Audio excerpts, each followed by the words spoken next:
Olá, meu irmão, minha irmã do propedêutico, da Escola Diaconal São Lourenço, do propedêutico, das outras etapas também de formação. Eu sou o diácono Alessandro Faleiro e estou muito honrado de poder participar deste momento tão importante para a caminhada diaconal, da família diaconal como um todo. Muito obrigado pelo convite e muito obrigado pela confiança. O tema que vamos trabalhar hoje é a celebração da palavra. E eu gostaria de começar com a principal motivação que temos para celebrarmos a palavra. Então vou pegar aqui o Evangelho de Mateus, capítulo 28, o finalzinho do Evangelho de Mateus, capítulo 28, versículos de 16 a 20.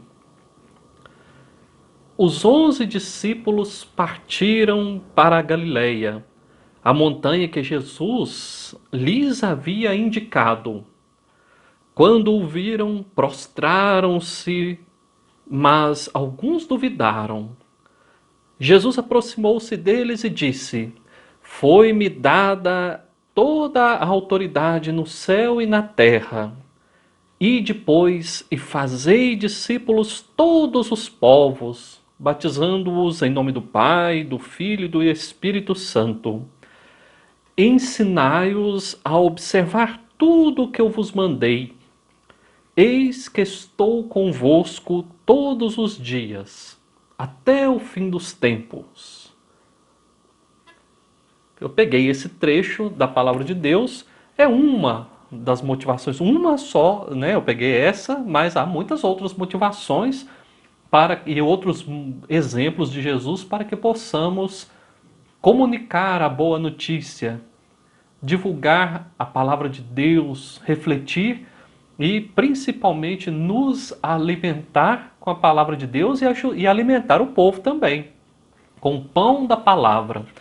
E eu gostaria de reforçar o ensinamento de nossa igreja desde o início. Jesus Cristo está presente na igreja também de forma real, efetiva, real, também no pão da palavra. No pão da palavra. Então, esse pão que nos alimenta, esse pão que dá vida, que nos tira às vezes do conforto, que dá vida à comunidade, a prova de que Jesus nos acompanha. Então, o pão da palavra também nos incorpora a Cristo, a missão de Cristo. Então, sempre devemos estar de ouvidos e coração muito abertos para nos alimentarmos, adorarmos a Deus pelo pão da palavra, pela escuta atenta e principalmente pela prática. Principalmente.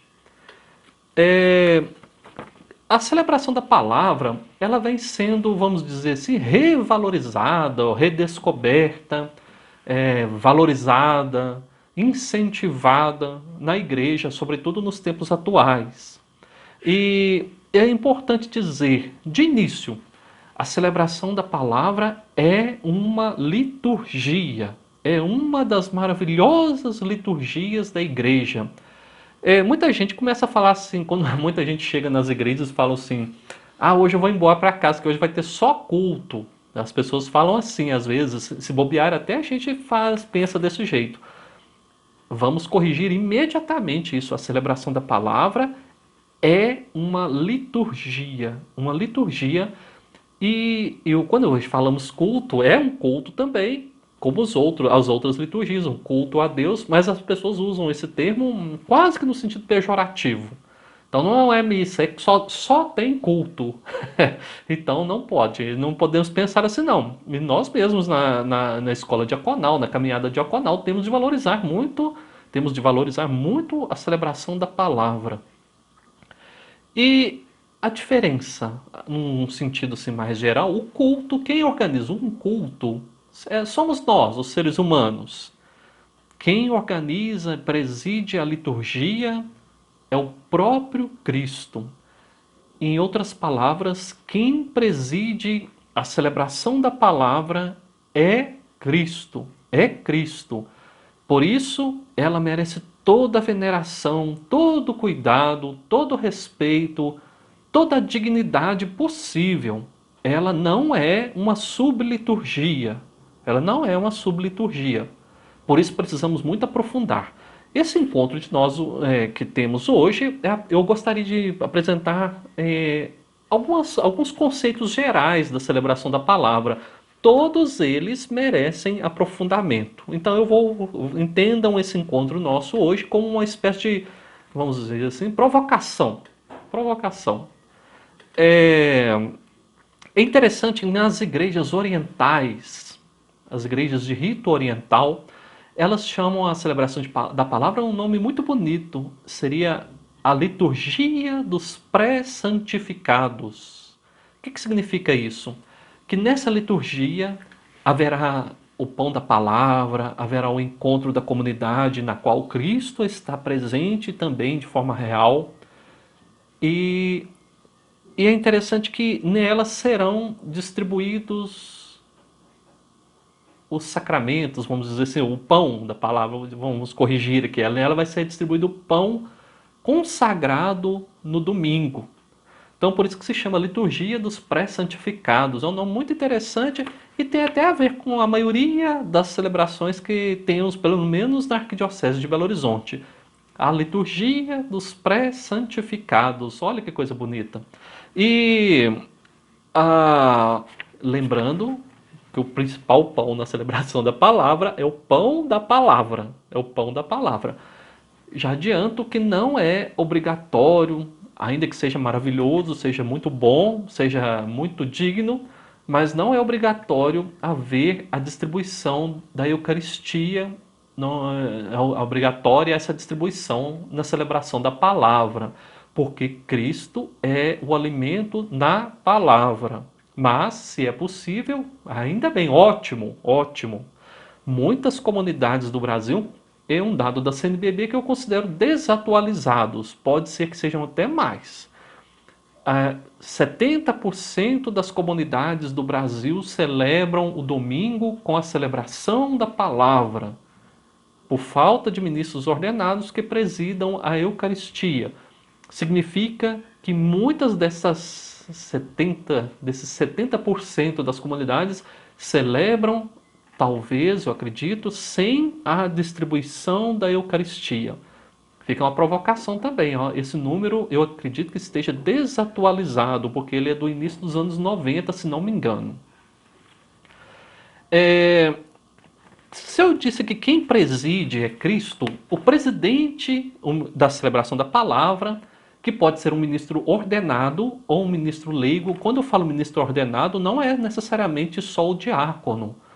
Eu me recordo aqui que no início dos anos 90, Papa São João Paulo II veio ao Brasil e presidiu a celebração da palavra em Goiânia. Me recordo muito bem, foi uma celebração muito bonita. Inclusive, quando ele veio a Belo Horizonte, inicialmente a ideia seria que ele celebrasse a palavra aqui na Arquidiocese de Belo Horizonte, quando ele visitou a cidade de Belo Horizonte em 1980.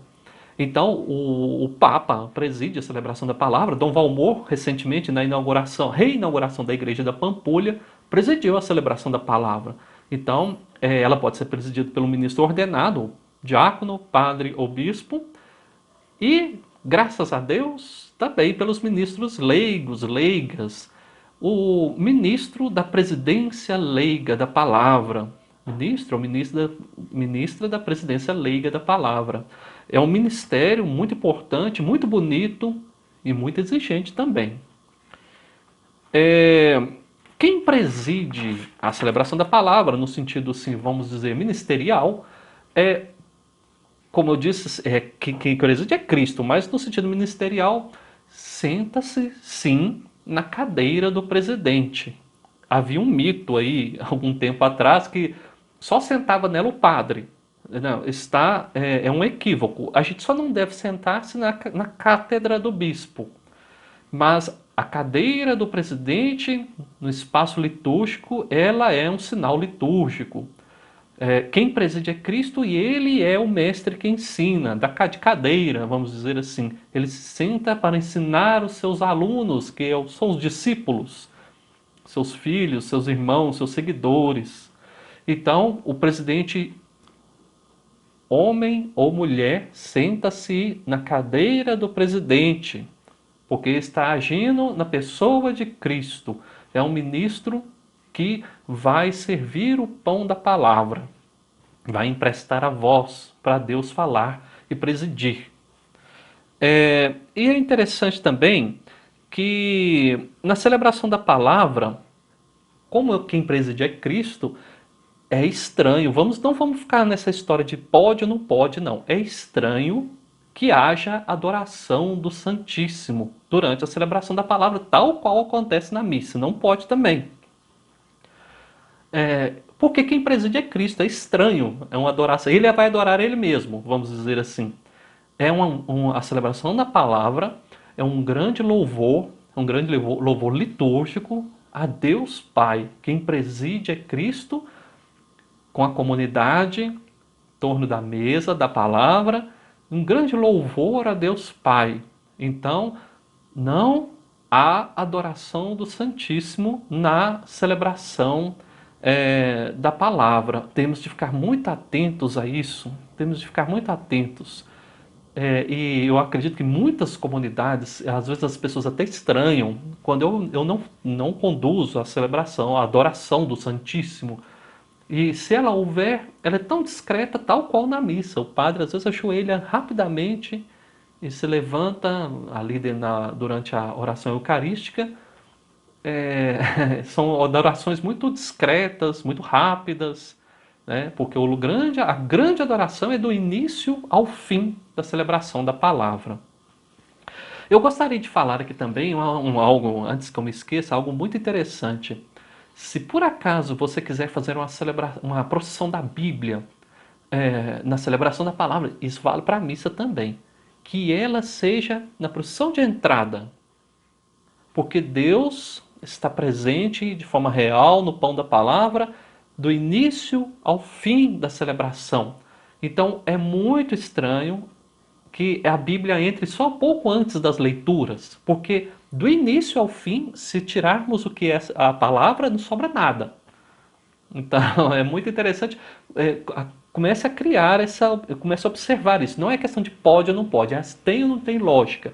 Comece, se houver alguma entrada mais solene da Bíblia para valorizá-la, faça no início, porque a celebração da palavra e também os outros sacramentos, a palavra de Deus está do início ao fim, do início ao fim. Outra coisa que eu gostaria de chamar a atenção, muita gente tem um certo pudor de entender a celebração da palavra como se, não, ela não pode ficar parecendo a missa, não. Ela não pode ficar parecendo a missa, não, vamos tomar cuidado para ela não ficar parecendo missa, mini missa.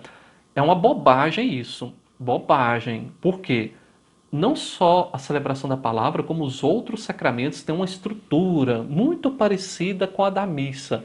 Começa com a liturgia da palavra, começa com a acolhida, a liturgia da palavra, né? Então ela vai sim, até certo ponto, se parecer demais com a missa. Vai parecer demais com a missa. Mas é outra liturgia. Não vamos ter não vamos preocupar com isso demais, não gastar muita energia com isso não. E no início a maior parte delas parece sim com a missa, tá bom? Então sem estresse, não vamos estressar com isso não. Não vamos gastar muita energia com esse negócio não. E vamos refletir antes de ir. Tem hora que a gente sai repetindo coisas que os outros falam aí e nós não prestamos atenção. Ela vai sim se parecer com a missa. Vai acontecer no batismo, vai acontecer no matrimônio, também tem isso, né? Os ritos iniciais e a celebração e a parte da palavra, né? Lembrando que a palavra está do início ao fim.